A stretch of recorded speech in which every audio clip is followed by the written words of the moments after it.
Hello అండి అందరికీ. So, చాలామంది అడుగుతా ఉన్నారు. ఒక్కోసారి క్లాతింగ్ బిజినెస్ అంటావు, ఇంకొకసారి టీచింగ్ అంటావు, ఇంకొకసారి ఫ్రీలాన్సర్ అంటావు. ఏంటి అని చెప్పి.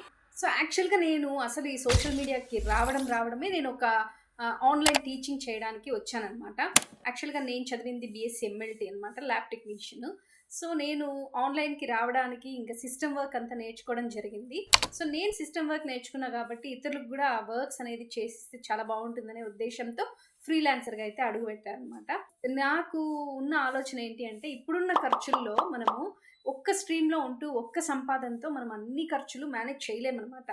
ఖచ్చితంగా మనకి ఇంకొక సోర్స్ ఆఫ్ ఇన్‌కమ్ అనేది పెట్టుకొనుండాలి. ఒక్క జాబ్ అయితే మనకి డెఫినెట్‌గా మన నీడ్స్‌కి మీట్ అవ్వలేం. సో, అందుకోసం నేనేం జేశానంటే, ఫ్యూ ఇయర్స్ బ్యాక్ ఒక గవర్నమెంట్ లెజిట్ వెబ్‌సైట్‌లో నేను జాయిన్ అయ్యాను. ఫ్రీలాన్సింగ్ ఇంకా అప్ స్కిల్ చేసుకున్నాననమాట. డే బై డే లెర్నింగ్ అయితే మొదలుపెట్టాననమాట. సో, దాంట్లో నేను చాలా స్కిల్స్ అయితే నేర్చుకోవడం జరిగిందనమాట. సో, ఇప్పుడు నేను ఒక యాస్ ఎ కంటెంట్ క్రియేటర్‌గా, వీడియో ఎడిటర్‌గా అండ్ వాయిస్ ఓవర్ ఆర్టిస్ట్‌గా నేను కొంచెం ముందుకు రాగలిగాననమాట.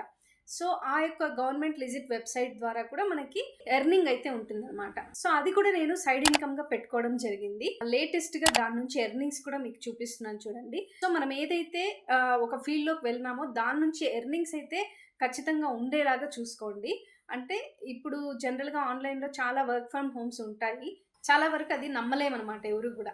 నేను కూడా అలానే అనుకున్నాను. కానీ ఇప్పుడు ఎర్నింగ్స్ అయితే జనరేట్ అవ్వడం జరిగిందనమాట. సో, ఎవరైతే వర్క్ ఫ్రమ్ హోమ్ సీరియస్‌గా చెయ్యాలి అని అనుకుంటారో వాళ్ళకి ఇది బెస్ట్ ఆప్షన్. ఇంకా మోర్ డీటెయిల్స్ కోసం నాకు వాట్సాప్ చేయండి చెప్తాను.